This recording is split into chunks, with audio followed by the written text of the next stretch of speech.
పక్క సేవా కార్యక్రమాలు చేస్తూ, కౌలు రైతులకు డబ్బులిస్తూ, ఒక పక్కన ఏదన్నా విపత్తొస్తే వాళ్ళకి చారిటీ డబ్బులిస్తూ, ఇంకొక పక్కన ఆయన పార్టీని నడుపుకుంటూ, ఆయన పార్టీకి సంబంధించినటువంటి వ్యక్తులకి ఏదన్నా కష్టం వస్తే చూసుకుంటూ, మిగతా వ్యక్తులకు బయట వ్యక్తులు ఏ సహాయం కావాలన్నా పవన్ కళ్యాణ్ గారి దగ్గరికి వెళ్తే అవుతుంది అంటే, ఆయన సహాయం చేసి పంపించటం అనేది నిన్న మురళీ నాయక్‌కి సంబంధించినటువంటి కుటుంబానికి 25 లక్షల రూపాయలు ఇవ్వటం, ఆయన సొంత డబ్బులు ఇవ్వటం అనేది కూడా మనం చూసాం.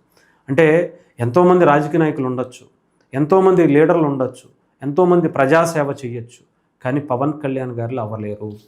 అదే పవన్ కళ్యాణ్ గారికి మిగతా నాయకులకి ఉన్నటువంటి తేడా. అది ఆయన నిజాయితీ. ఆ నిజాయితీయే ఈరోజు భారతదేశంలో నంబర్ 1 స్థానంలో నిలబెట్టింది. మిగతా రాజకీయ పార్టీలకి పవన్ కళ్యాణ్ గారికి ఏంటంటే ఒక్కొక్కళ్ళకి ఆ పార్టీని నడుపుకోవటానికి ఎక్కడో అక్కడ కాంప్రమైజ్ అవ్వాల్సినటువంటి పరిస్థితి డెఫినెట్గా ఉంటుంది. ఎంత నిజాయితీగా ఉన్నా ఆ పార్టీకి సంబంధించినటువంటి ఎదుగుదలని చూసుకోవాలి అంటే ఎవరో ఒకళ్ళ సపోర్టు ఉండాలి. ఏదో ఒక చోట వెనక్కి అడుగు వేయాల్సి వస్తుంది.